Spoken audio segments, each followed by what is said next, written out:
Hey friends.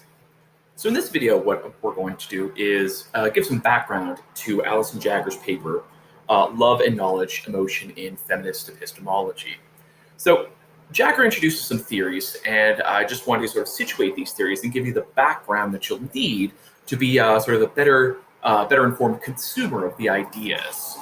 So the first thing that she picks on is really closely aligned with what we've been doing, right?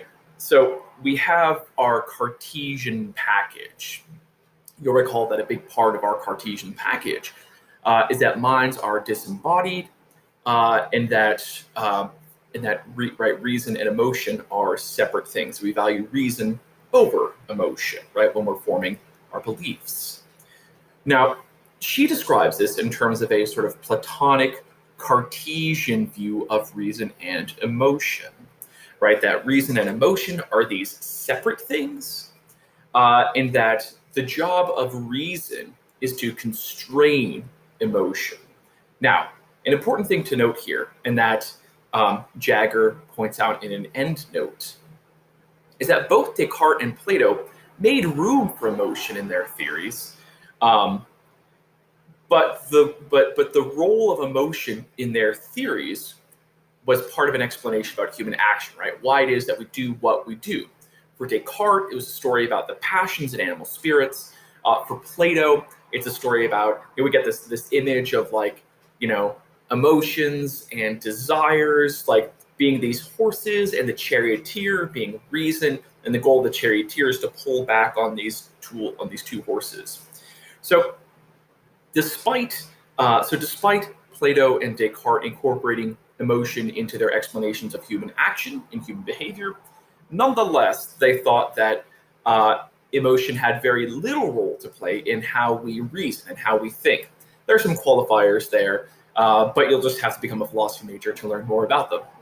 Now, this view of the distinction between reason and emotion and the valorization of reason over emotion, that is, the putting of reason on a pedestal and the kicking of emotion to the dirt, leads to a positivist epistemology, right?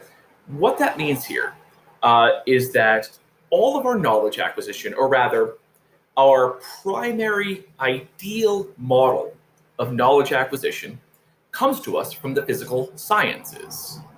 So what we do is we gather evidence, and we weigh our evidence, and we work according to purportedly objective scientific processes. And if emotion is included at all in this story, it's on what's known as a cognitivist theory of emotion. A cognitivist theory of emotion says that emotions have a tiny little rational cognitive part to them.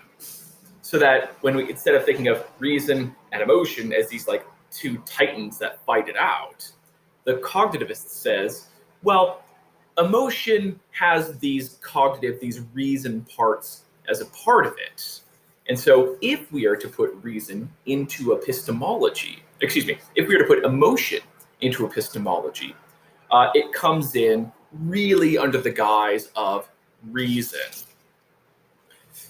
Now, the term positivist comes from a movement in the early part of the 20th century in analytic philosophy. It was called positivism, for positivistic epistemology.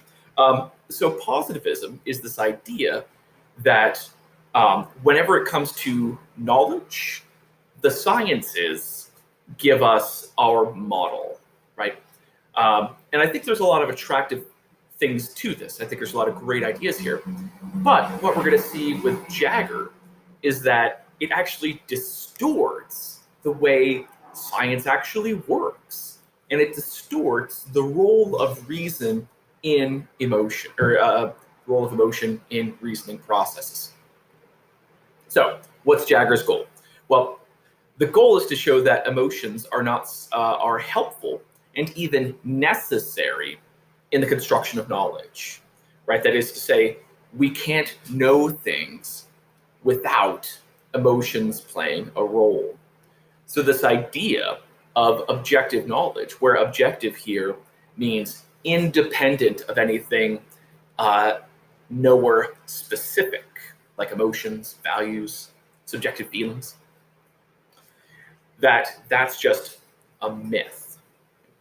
Now, to do this, there are two parts. One, she talks about what emotions are.